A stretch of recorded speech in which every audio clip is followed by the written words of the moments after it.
about a week ago, I returned from a crazy journey on the Queen Mary 2, the last real ocean liner still operating.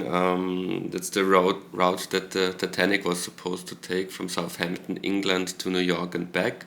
So I was 7 days on the ship, then 1 day in New York, and then again 7 days back.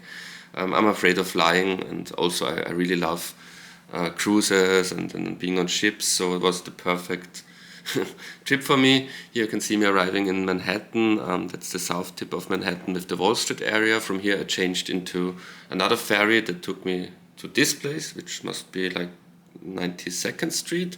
And from 92nd Street in Manhattan, it's like a 20-25 minute, maybe 30-minute walk to the Central Park. Here you can see the Central Park, the iconic Central Park, of course, iconic squirrel, I guess. And why did I do this? I'm, of course, if you're familiar with my channel, you know I'm a huge Beatle and John Lennon fan.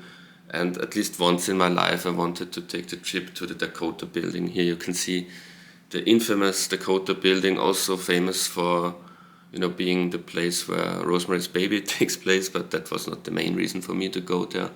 Of course, is the house, or at least an apartment or some apartments in that house where John Lennon lived, Basically, that was the main residency of John in the last 5 years of his life. I think the Lennons bought the apartments already in 1973, but then the Lost Weekend, the so-called Lost Weekend, the separation from Yoko happened. But from 75 to 1980, John and Yoko, raised their son Sean, who was born in October 1975.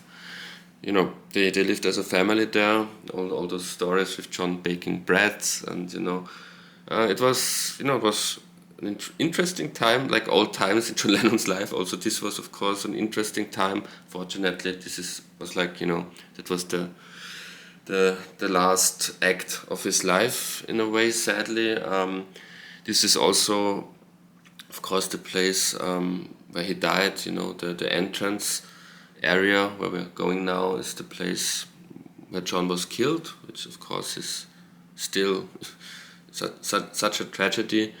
But I wanted to visit the place not for macabre reasons or anything like that, or being creepy or something.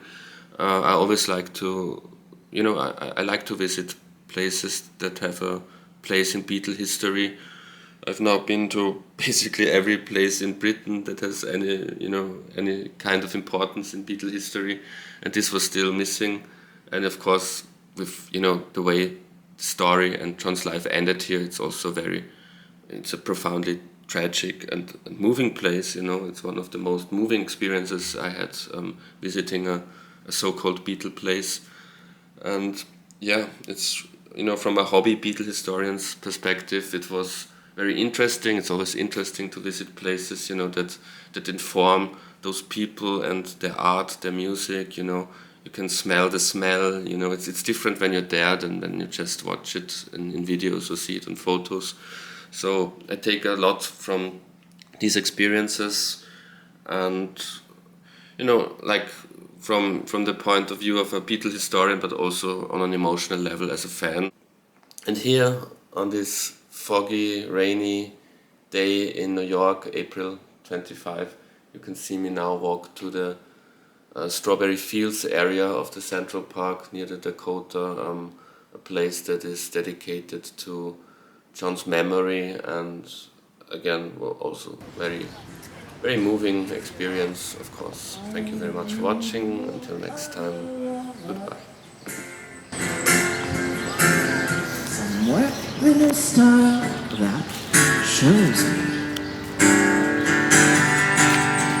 the only me for love. I believe